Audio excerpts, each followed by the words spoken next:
क्या वाकई में बच्चों के बाल जो हैं बार बार उतरवाने या कटिंग करवाने या फिर टिंड करवाने के बाद घने आते हैं?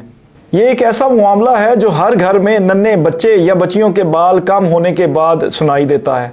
और हैरानकुन बात यह है कि इस मामले की वजह से मियाँ बीवी में नोक झोंक भी होती है और इसके साथ साथ में घर में बड़े जो हैं कई बार प्रेशर डालते हैं कि बच्चे की टिंड करवाई जाए ताकि इसके बाल घने और सख्त आएं। तो चलें बताते हैं कि तिब्बी माहिरीन बच्चों के बाल कटवाने या टिंड करवाने के बारे में क्या कहते हैं। क्या वाकई में बच्चों के बाल इसके बाद घने और सख्त आते हैं? तिब्बी माहिरीन का कहना है कि बच्चों के बालों की ग्रोथ फेज औसतन पहले 2 से 3 साल तक रहती है। बालों का जड़ से उगना जिसे डर्मल पापिला होता है और एक बच्चे के बालों का साइकिल पूरा होने के लिए 2 से 3 साल का अरसा लगता है। तो साल, 1.5 साल या 2 साल के बच्चों के बाल कम होना कोई परेशानी वाली बात नहीं होती। इन बालों की ग्रोथ में बतदरीज इजाफा होता रहता है और बाल साल हर साल ग्रोथ करते रहते हैं। तिब्बी माहिरीन के मुताबिक ये मौरूसी पोटेंशियल है। बच्चों के बालों में इतना ही पोटेंशियल होता है जितना कुदरत ने रखा है, हम इसको तब्दील नहीं कर सकते। तो जो हम बच्चों के बाल घने करने या सख्त करने के लिए उनके बाल उतरवाते हैं या उनकी टिंड करवाते हैं वो बिल्कुल एक मिथ है।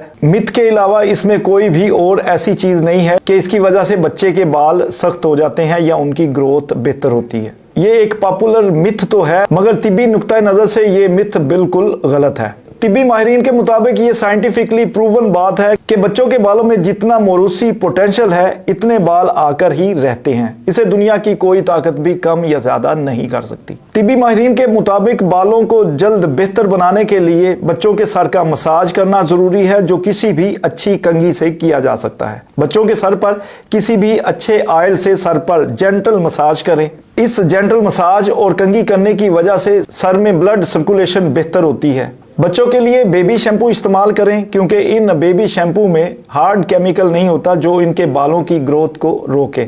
अगर आप चाहते हैं कि आपके बच्चे या बच्ची के बाल बेहतर अपना साइकिल जल्द कंप्लीट करें तो इसके लिए बैलेंस्ड डाइट प्लान यानी बच्चों की अच्छी खुराक जरूरी है। कोशिश करें बच्चों को कूट कर बादाम खिलाएं। इसमें बहुत ज्यादा मल्टी विटामिन्स होते हैं जो हेयर ग्रोथ के लिए काम आते हैं। बच्चे के बालों की ग्रोथ के साथ साथ जिस्मानी ग्रोथ के लिए भी माँ का दूध सबसे बेहतरीन होता है। इसके साथ साथ वो तमाम खुराकें जिसमें फौलाद ज्यादा हो वो खिलाएं। इन खुराकों में गोश्त, कीमा, चिकन, अंडे की जर्दी, पालक वगैरह शामिल हैं। यानी आप अपने बच्चों के बालों की ग्रोथ बढ़ाना चाहते हैं तो बेहतरीन न्यूट्रिशन का ख्याल रखें और उनको अच्छी खुराक दें, ना कि आप टिंड करवाएं क्योंकि टिंड करवाने से उनकी हेयर ग्रोथ नहीं बढ़ सकती और ना ही घने बाल टिंड करवाने की वजह से आते हैं।